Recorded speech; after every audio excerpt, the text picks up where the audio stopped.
konvensional ya, memang boleh tadi ya memberikan bentuk sediaan jadi atau racikan sendiri. Namun ada 4 hal yang tidak diperbolehkan. Jadi kita tidak boleh memanfaatkan ramuan herbal yang berupa 4 hal ini. Yang pertama yaitu intravaginal.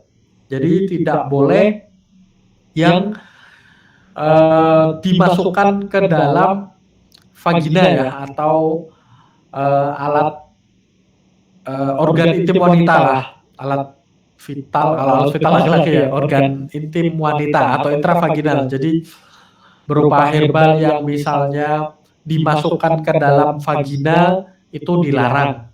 Jadi ramuan herbal kalau dibasuh masih boleh ya, untuk misalnya mengatasi keputihan itu masih diperbolehkan karena eksternal atau di luar. Tapi kalau intra dimasukkan itu dilarang. Kemudian yang kedua, tetes mata.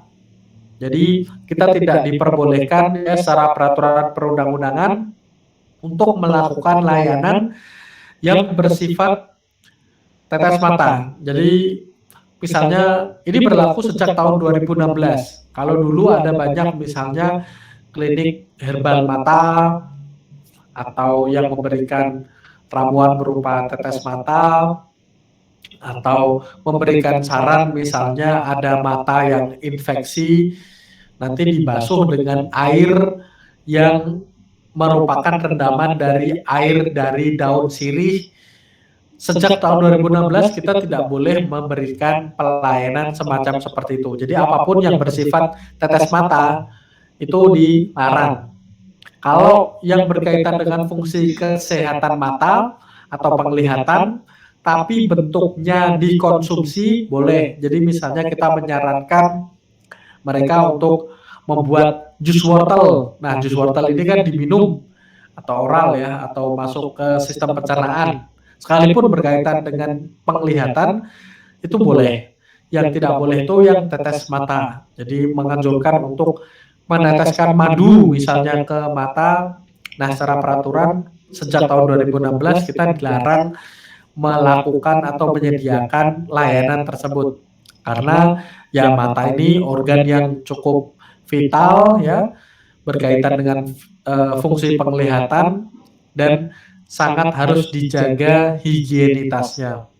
Kemudian yang ketiga, jelas dilarang dan memang selama ini kita ya secara turun-temurun juga tidak pernah melakukan praktek semacam seperti ini, yaitu parenteral. Parenteral ini disuntikkan ke dalam tubuh atau berupa infus.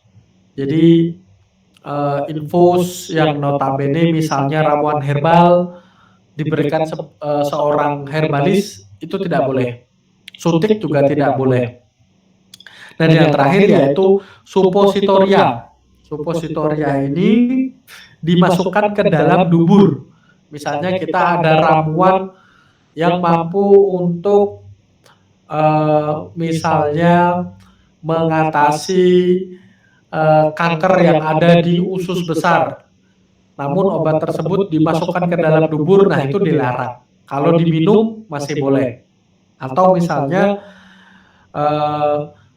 ramuan herbal yang mampu untuk membuat pencernaan jadi sehat, atau misalnya BAB-nya jadi lancar, tapi dengan cara dimasukkan ke dalam dubur atau anus. Ya ambil contoh misalnya ada obat Microlax ya, itu kan dimasukkan ke dalam dubur. Nah itu tidak boleh dilakukan seorang herbalis, kecuali digunakan untuk wasir. Wasir pun biasanya yang eksternal, jadi wasir yang di luar. Kita boleh memberikan ramuan yang ditapelkan ya ke bagian wasir tersebut. Tapi kalau dimasukkan ke dalam dubur, anus itu tidak boleh. Oke, nah sekarang kita ada materi ensiklopedia tanaman obat, sudah saya share tadi ya, silahkan Anda download. Anda bisa buka di laptop atau komputer, atau Anda juga bisa buka di handphone. Namun Anda pastikan handphone Anda bisa membuka format PPT ya, atau PowerPoint. Jadi format materi ini adalah PowerPoint.